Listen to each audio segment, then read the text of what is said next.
guys, you are in for a masterclass on how not to get booked in comedy right now. This is good. A lot of people, they like to refer to what I do as, alt comedy, the alternative to comedy. Yeah, those people are the alt-right. The alternative to being right. Oh man, Wendy, you are amazing. Can you, you kind of look like a ventriloquist doll of Joan Rivers, so. Do you want to sit on my knee and say racist shit so we can headline the Funny Bone?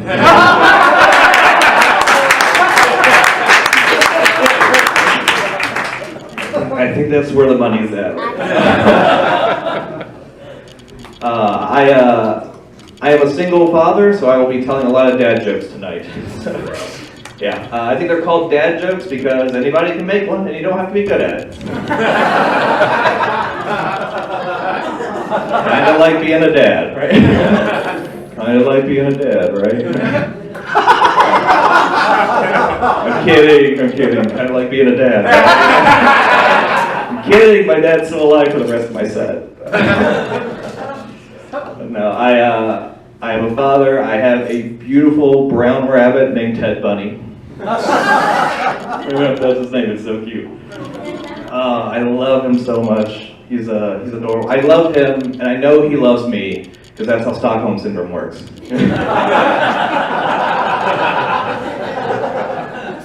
Yeah, I've trained him to take papaya from my mouth. It's really cute. And I came home from work last week. I let him out of his cage, and he was doing just fine. And I noticed that my rabbit had lipstick on his fur. So either Ted is cheating on me, or he got a job at P&G.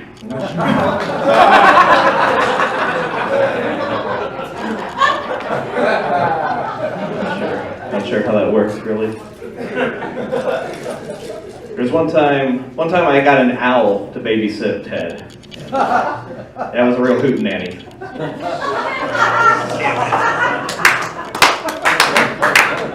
I'm a loving father, alright guys? I pay attention to my kid.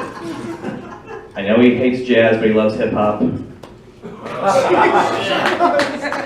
I'm still alive for him, it's fine. Oh man. I'm trying to be a better person, and it's really hard. I'm trying to get in shape. I was on the paleo diet, that didn't work. So now I'm on the Jurassic diet. I just eat rich white people I find on my island. Yeah, eating the rich is how Steven Tyler stays thin. I'm trying to be more open-minded about things. A lot of guys name their penis, but I'm waiting for my penis to tell me what it wants to be called. It might be a vagina. I don't know. Who am I to force that?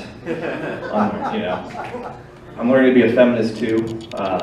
Man, that's a lot. Like, here's the thing. I didn't even know about rape culture until I saw Sleeping Beauty. Yeah, and now I'm trying to kiss all the guys to get them woke. Yeah, her neck, her back, her body, and her choice. So hop on board, people. And when I say I support women, I support all women, like including trans women. Because I don't have that experience. Like when I was a teenager, I thought I was Kitty Pryde, but that was just a phase. But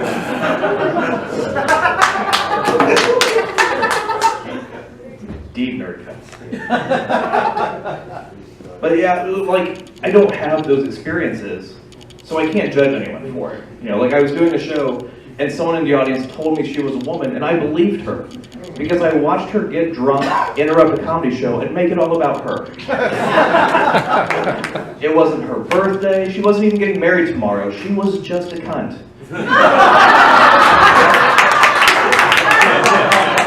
And so brave. And I accept that about her. Like if you were to tell me that you're a water elemental, I accept that your gender is literally fluid. I'm proud to support my friend that identifies as Christmas music. As a proud trans-Siberian orchestra.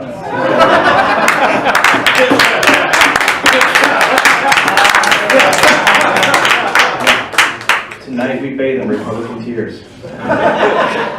Or a hurricane. I don't know. It's something. It's something. I mean, how could you drive here tonight and not believe in climate change? Yeah, but a Republican congressman said, if global warming is a problem, God will solve it.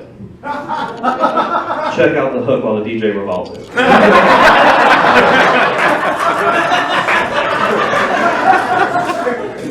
I think Ice Ice Baby is the opposite of what is going on right now. Too many musical jokes for one night? Okay, I get it. I get you. Like, I don't know if you guys have noticed tonight, but like, it's really hard trying to do comedy because literally I don't know what jokes are anymore. Well, because here's the thing, comedy is tragedy plus time, and we have had so much tragedy and no time to process it. Yeah, like I keep seeing all these articles about Hugh Hefner's death, and I just keep jerking off to the pictures.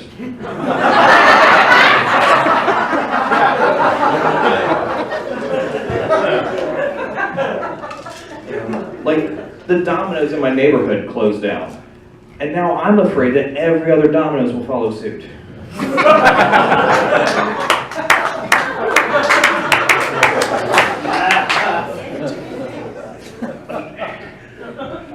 I don't know how to satirize current events anymore. I don't know how to find humor in the nuanced observations of everyday life. Like, why are there homeless people asking me for food when they have a dog?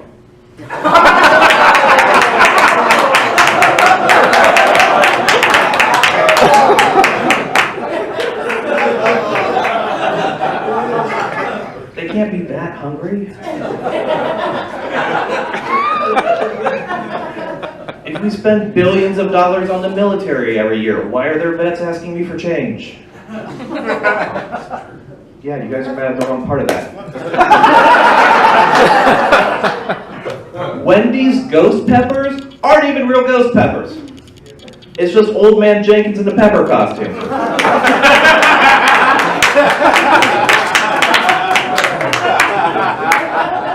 I don't know what this world is anymore. I don't.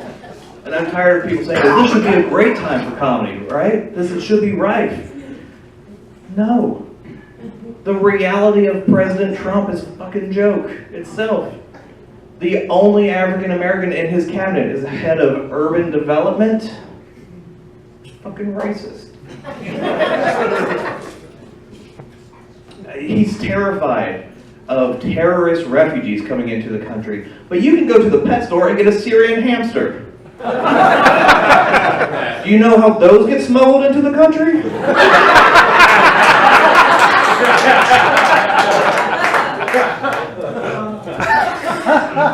They don't even have an extreme petting process.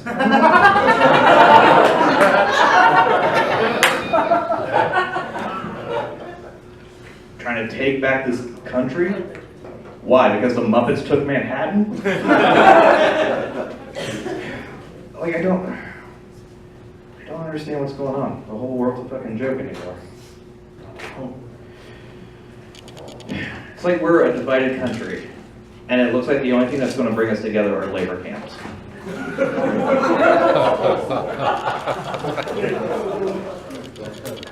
I get tired of having the same debate with my dad every time there's a mass shooting.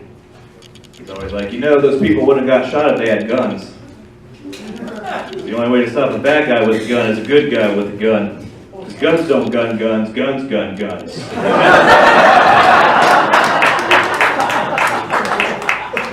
Yeah, that's my dad's answer to everything. Like, oh, there's a problem? More of it! Right, like when my dad caught me smoking. He made me smoke the entire pack of cigarettes. And then when he found out I was gay, I had to suck all the dicks.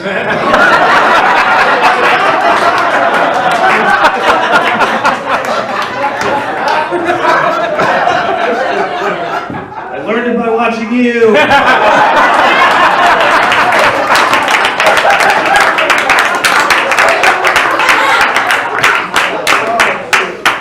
I learned it by watching you. It's the Christian version of that joke. But I always argue that we need stricter gun laws. Like, if the Republicans are so pro-life, they should make gun buyers watch footage of dead kids before they make that decision. Wow. Again, you're mad at the wrong things. It seems like the simplest, most logical answer is better gun laws. But you never bring Occam's razor to a gun control debate. Because my dad always yells at me, guns are under attack in America. I'm like, well, if guns are under attack, maybe the guns need guns.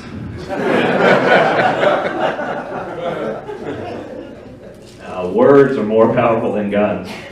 They scare the shit out of me, man.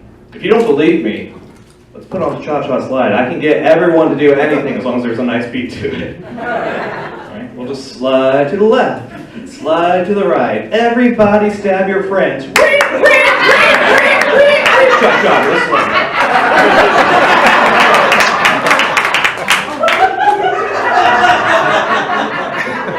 Words are powerful, man. Words are weapons. That's why China banned puns.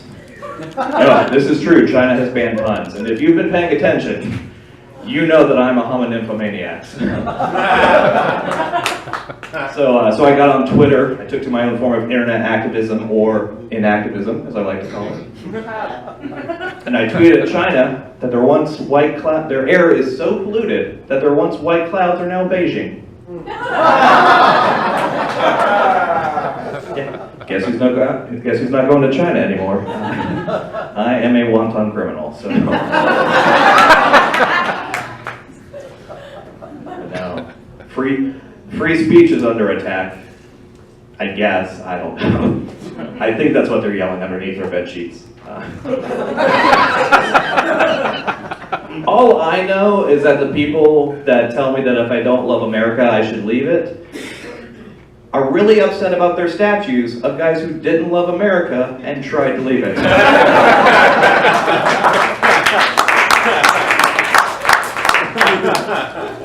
Like, if they want the South to rise again, try throwing it in a fucking cave for 3 days.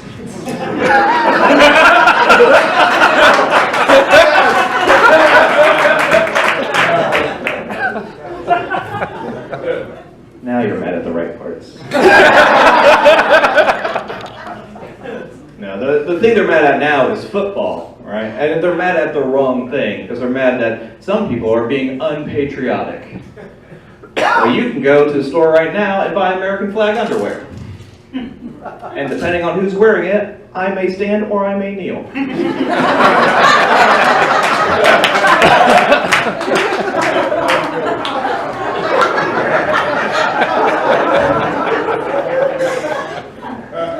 And either way, as soon as those panties hit the floor, you gotta burn them.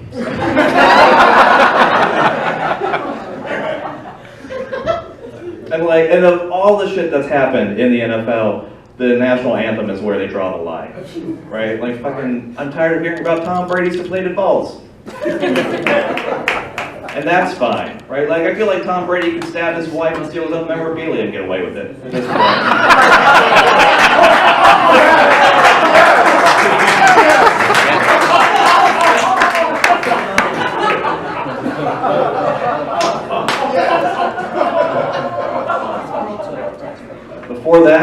Before that, there was Michael Samps, the first openly gay football player who couldn't find a team because he was a distraction in the locker room. Let him shower in the other team's locker room. Put him to use, right? Give him a separate but equal locker room. Now you're mad at the right part. And with everything else, Aaron Hernandez, Michael Vick, Ben Roethlisberger, Ray Rice, with all of that, I can't believe that every Sunday people are still giving billions of dollars to a racist, homophobic, science-denying, woman-hating organization that celebrates rapists and